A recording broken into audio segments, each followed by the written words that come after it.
Hey guys, we got a little bit of a different project today, but this truck's broken. I need it for next week, so gonna fix it. It's a 7100 International dump truck, and the motor's blown up. We're gonna figure out what's going on with it. I took a look. The radiator core is bad. I'll get you some pictures of that. So we're gonna start by taking the radiator out, and then we'll dig into the motor. Best I can tell, there's a hole in the top of one of the pistons. A lot of the gauges don't work. It is an older truck, and it was driving great. All of a sudden, went boom and shot all the oil out the bottom. So we got to figure out what's up with it. If we can put this motor back together, or if I'm gonna drop a new motor in. But we will go through it as part of the Dylan on the Road series, which is what I do for work as opposed to my regular side projects, which is most of what I've been putting out. So we're going to tear this apart, and if you like it, subscribe, like, and if you want to see a different part of the project, leave a comment, and I'll see if I can do something else. But get started. I do have the hood propped up, so it doesn't need the wires right now.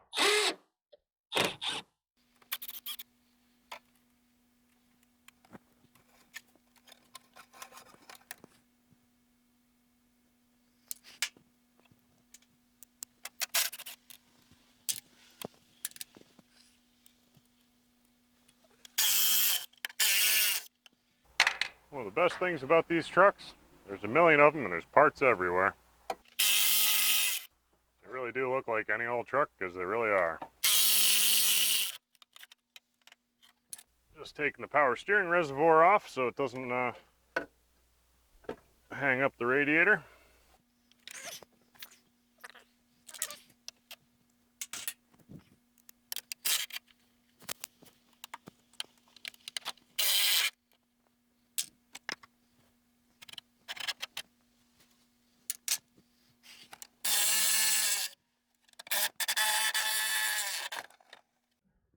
And that hood bracket's free on this side.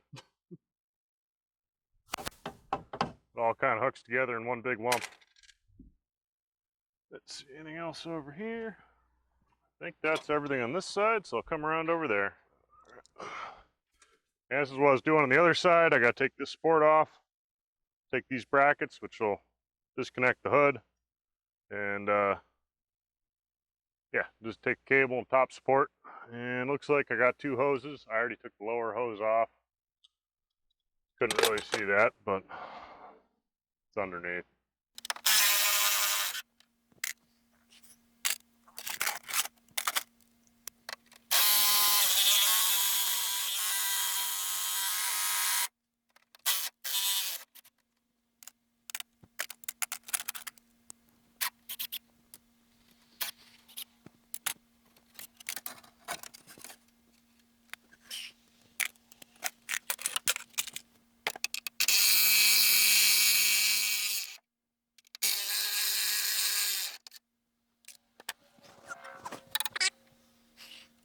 Little hose here. Want everything free. There's nothing worse than trying to carry something heavy when there's the one hose left. Certainly done that before. Handy dandy hose pick.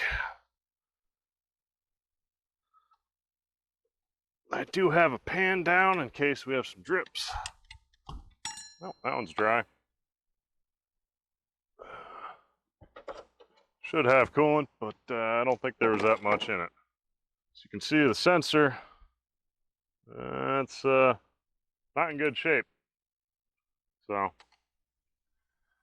got hot. Definitely got too hot.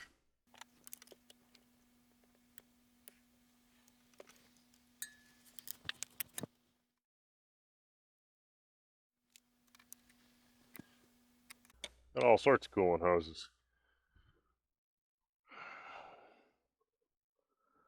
It's way too far onto the nipple to get off. I can't really get a good angle. Usually use new hose when you put it back anyway.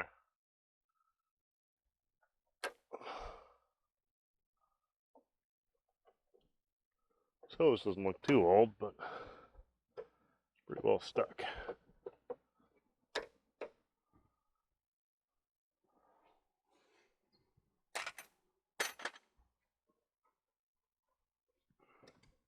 These little ring brackets will catch you too if you're not careful.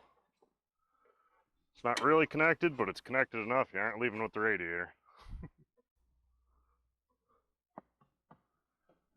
And see if the hood goes kaput. That's 2 bolts.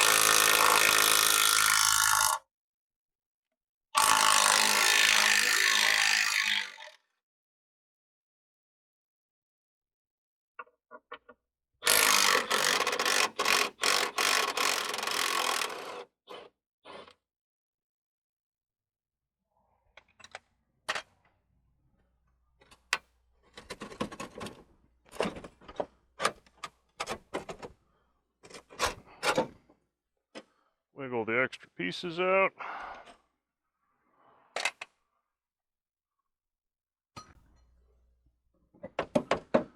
And thinking about taking the hood off, but these wires are not going to be easy to get out.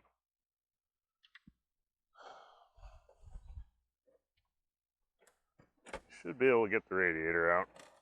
I don't know if I'll need to bring the crane over for it.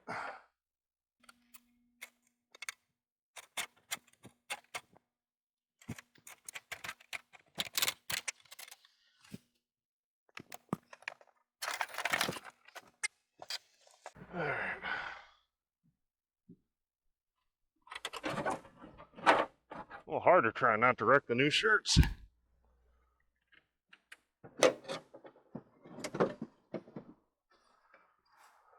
Yeah, that radiator's pretty toast. Pins are almost gone in it. Probably didn't help the situation. It's not an absolutely huge one, so I think we can probably just pick it up. Well, yeah, it's a truck. They crumble around me. It's what they do. Haven't you noticed how much they blow up on me?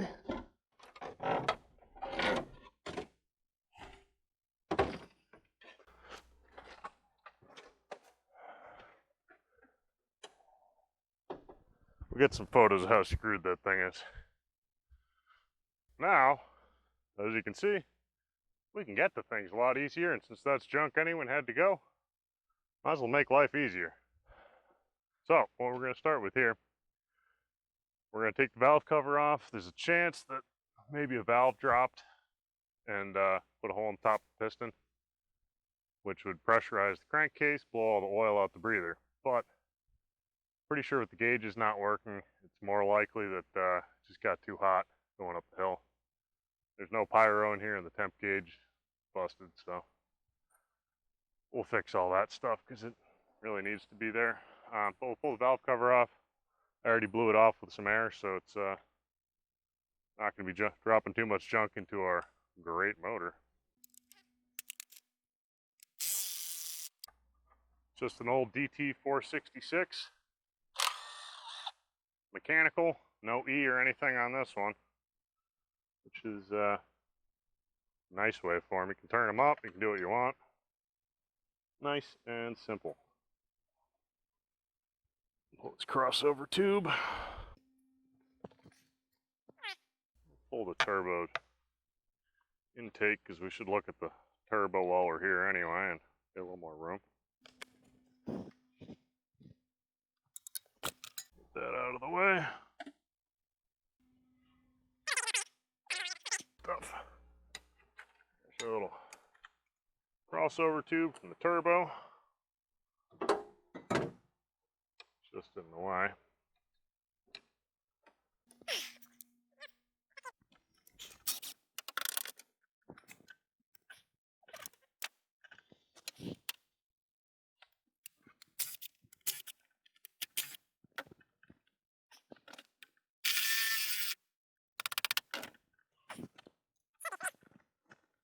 Feels like I missed something.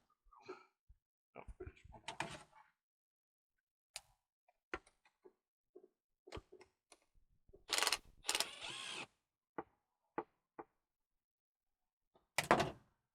cabs with the doghouse are pretty easy. If we end up doing the motor job, we'll take the next layer of it out.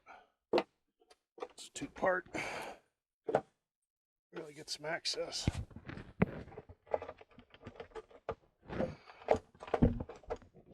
Stupid wires. There's about 8 of them in this whole truck, and they're all in the way. Always.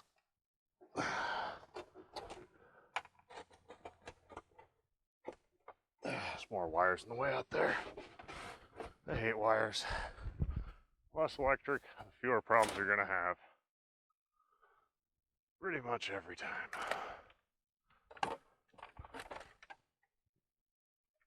Here's our valve cover. And that over there. Gasket out of here. I'll need a new one anyway. Yeah, let's see what we got.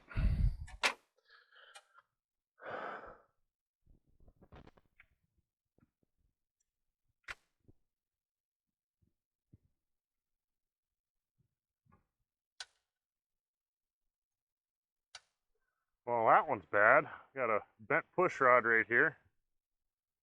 And I bet that one's bent because it shouldn't be that loose. I'd say we found our bad cylinder right here.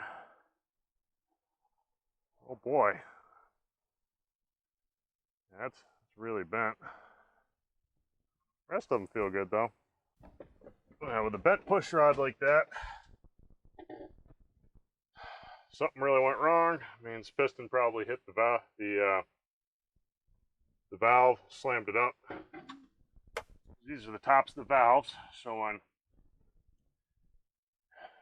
when the rod pushes up, the other end gets lifted by the cam, comes up, and you see how it rocks, pushes down on the top of the valve, pushes against the spring on the valve, which opens the valve. I'll show you when we take the head off, because we're going to have to. And pushes the valve down, but you only want to do that when the piston's not all the way up. So if the valve on an interference engine is open, so it's pushed down when the piston comes up, the valve's down, the piston comes up and hits it. When it does, it forces the rocker arm, which can lead to bending your push rods. This is kind of the weakest part of the system. So since that's bent, we're gonna move on to taking some more stuff out of here. We'll move on to taking the exhaust off. We'll take the injector lines off of here. We'll get the rest of this breather tube out of the way. I think there's another clamp lower down holding it up. And intake kind of can stay on the head. It's just heavy. But there's a few little tubes and stuff that are in the way, so we'll have to loosen stuff up and then get that head out of there. I might pull the fan off the front while I'm at it, just to get a little room. This thing's pretty heavy. We might end up getting the crane out to pull it, just so I don't wreck my back. It is kind of tucked in there pretty nice. I'm going to go ahead and take the rest of this doghouse out, just to get us a little more space while we're at it. Gets me another foot. As much as I love being on the floor of these old trucks.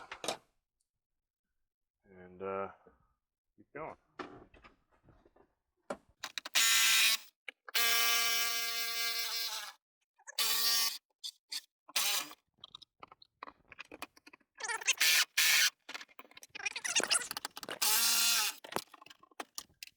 Alright, we took a quick little break there. Doghouse is out. We were taking it out last. Valve cover set over it just to keep stuff out for the evening. But we're back. We're going to finish taking the head off. And see if we can get this posted so you can watch it. Otherwise, not worth much. So, I'm going to finish taking all the extra stuff off of here. Pull the injection lines. Couple coolant hoses.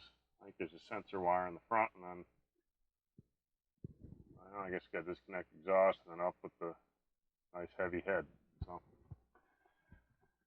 here goes.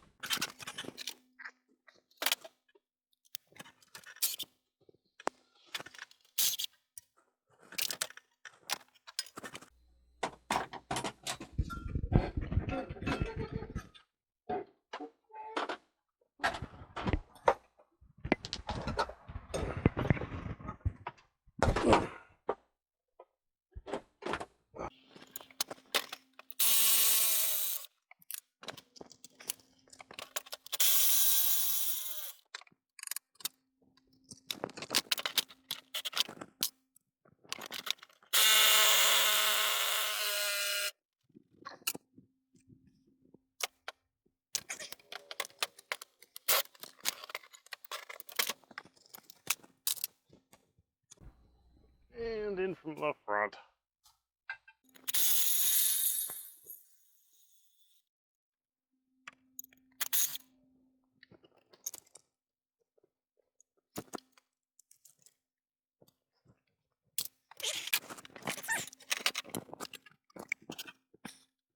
Injector lines.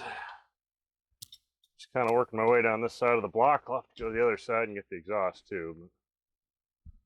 But all gotta go.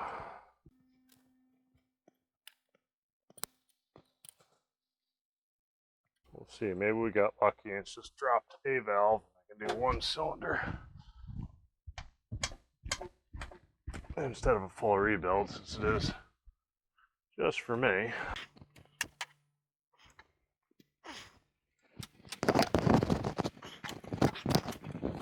Stuck on the dump shifter.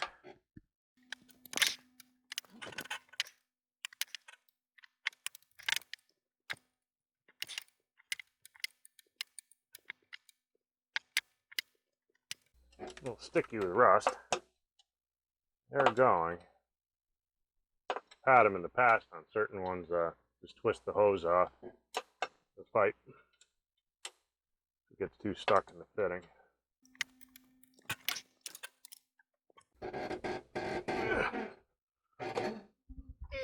Oh, there we go.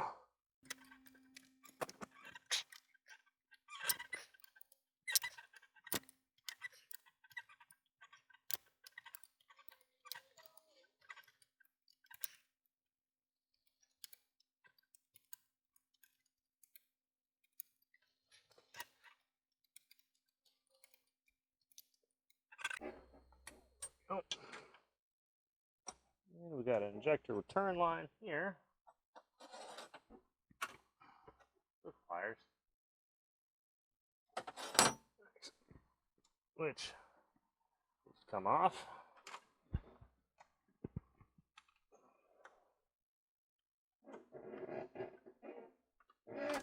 That just returns extra fuel back to the tank. Get everything connected, disconnected. Get the other couple from the front here. Now, wedged in. Caught.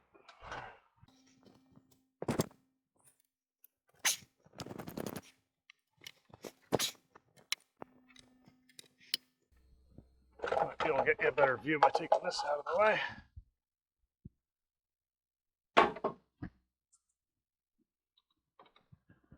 Just pulling all the injector lines.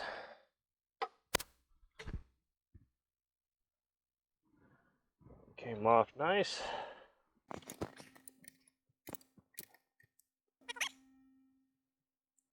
Last one. There we go.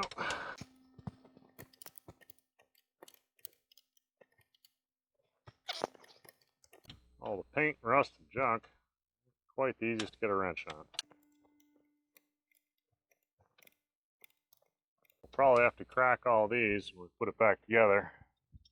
This is where you crack them to bleed the air out of the system when you're back together. So now the tops are loose. We'll disconnect the pump end to all of those. It's kind of tucked behind the air compressor, so I don't know if we can get a good angle on this one for you.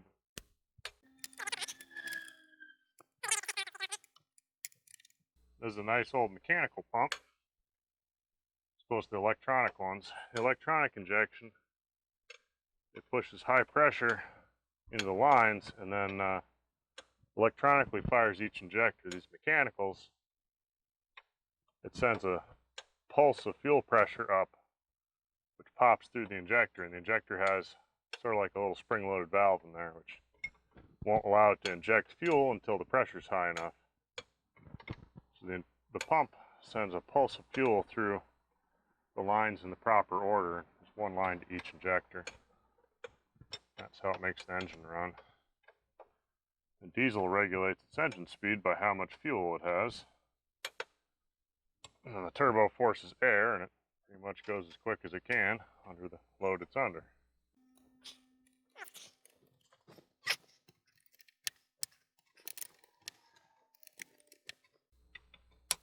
I'm going to take these out as a full set, all still together. A little tricky on the injector end to get the wrench in there, but makes it all easy to lay it all back out.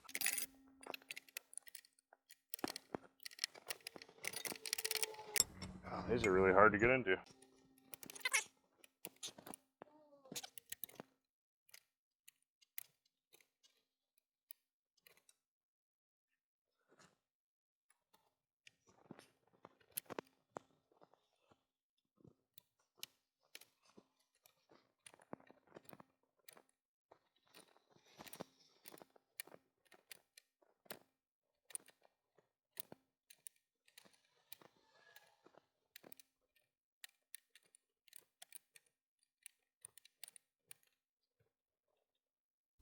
There's 3.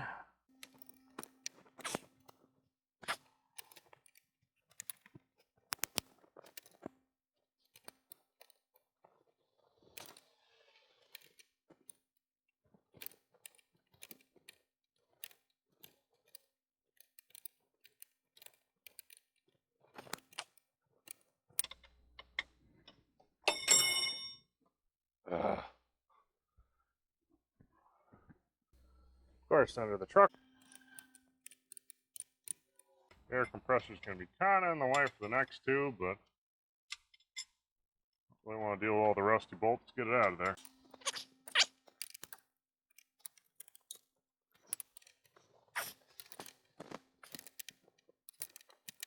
Ow. What sharp pieces of metal over here. That one actually still has pressure in it. Strange, the other end's disconnected.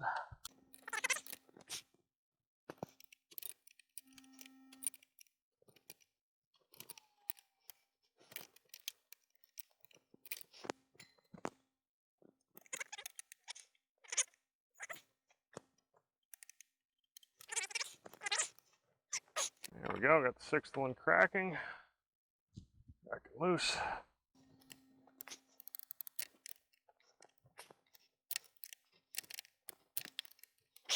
What a pain. Feel like I just want to bend them, but never get them back again if I do. I don't think any of these brackets will actually come apart without breaking that hold the lines together. On a not rusty truck is a great trick to use. You take the clamps out and you can move the lines more easily, but I don't think that's an option on this one.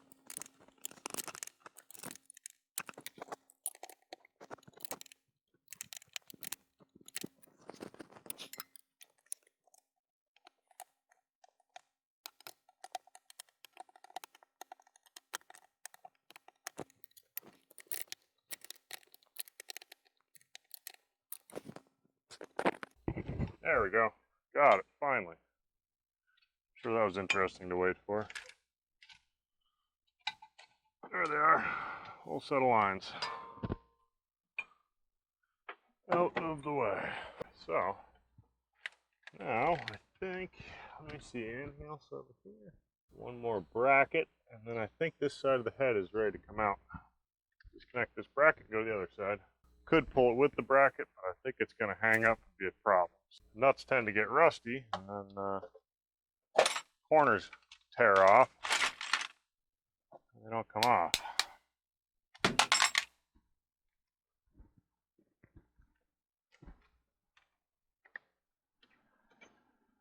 Beauties of rusty vehicles.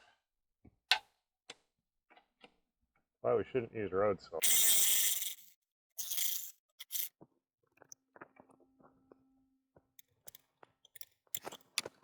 Not how it's supposed to come off. The whole stud came out, but it's off, so we're going to call it good. Be able to fix that a lot easier when the head's out of the way. These tools are getting painfully hot in the sun. It's hard to hold on to. Take this hose off. It goes to the thermostat housing and the water pump. Should be able to take it off without the water pump, but thermostat housing is on the head, so hose would hang us up pretty bad. We got a little sender unit here. Disconnect that. There, got the right wrench. Got a little sending unit here. I'll take this wire off. That way we can get the wiring harness out of the way.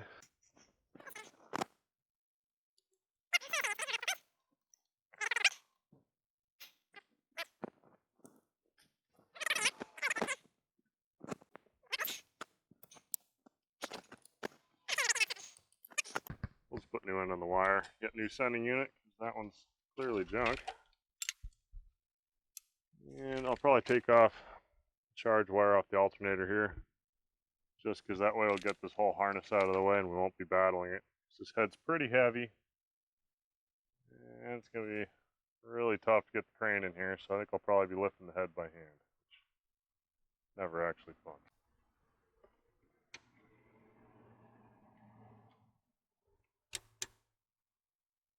Should probably make sure. And of course made sure our battery was disconnected, because this is hot. Don't need to arc it out. Let's go straight down there. It charges the truck. So now our harness is free. And water pump's free. So now we got the turbo and the exhaust. I do know that one of these pieces of exhaust manifold is already cracked. So we're going to change that out while we're here. So I'm just going to take the whole manifold right off. That'll lighten it up by probably 40, 50 pounds. A little easier to pick up. So that's just these pairs of bolts. There's 6 pairs going right down the side. All right, now we're going to take out our head bolts, and we're going to take out our push rods. Get it ready to come on out of here. So I got my impact, and out they come.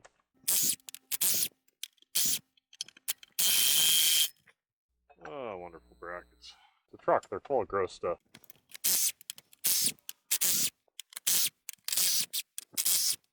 A lot of head bolts.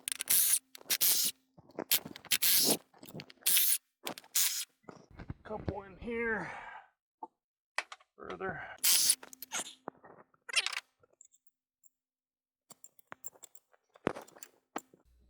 We'll actually lighten it up a little bit, take them all out. A lot of them. Still more on the inside I gotta get. If I can get all these, pull the rock arm assembly up. That's what makes all the valves go. Push rod pushes up on this side, like that, which pushes the valve down over here. That's how that works.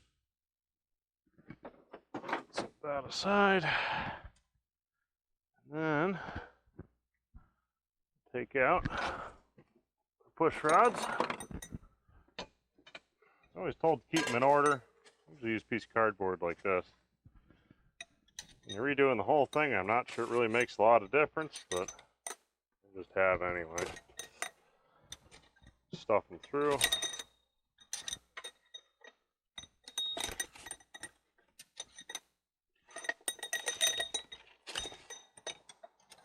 All 12 of them. There's 2 for each cylinder, 6 cylinder. You can see they're all straight except for these 2. Those are the 2 in the cylinder that blew up. So obviously those need to get replaced, along with probably a bunch of other stuff. Still feels pretty solid. I got the exhaust loose. Might just have to give it a good whack to loosen it up. Oh, and this bracket's going to have to come out up here. The air compressor bracket's sort of blocking it on top of the head, so we'll have to take that out. See if I reach my socket this way. Through the middle.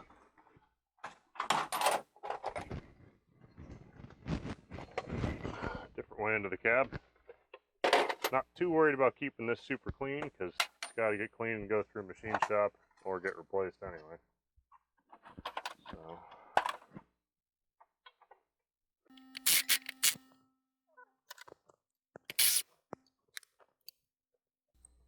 I keep track of all the nuts and bolts so that not only can I use them, Some of them I won't reuse, but I don't want anything falling down and take the head off, possibly ending up in the engine. Forgot. Could cause serious problems.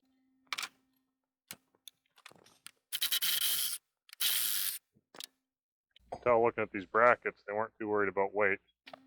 They're pretty solid. Hopefully that's the last of what's connecting this. I think I got everything.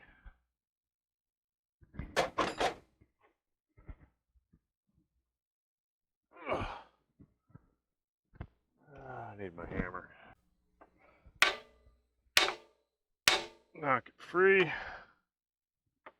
Can't really hit any ceiling surfaces, or half the stuff here you don't want to hit. Why is this acting so stuck? Other than the fact that it weighs 300 pounds. And it's loose. It's just ridiculously heavy. Way too much body work in this thing. One place for cab overs are great. Stupid cab flips out of the way. Stupid people box in the way.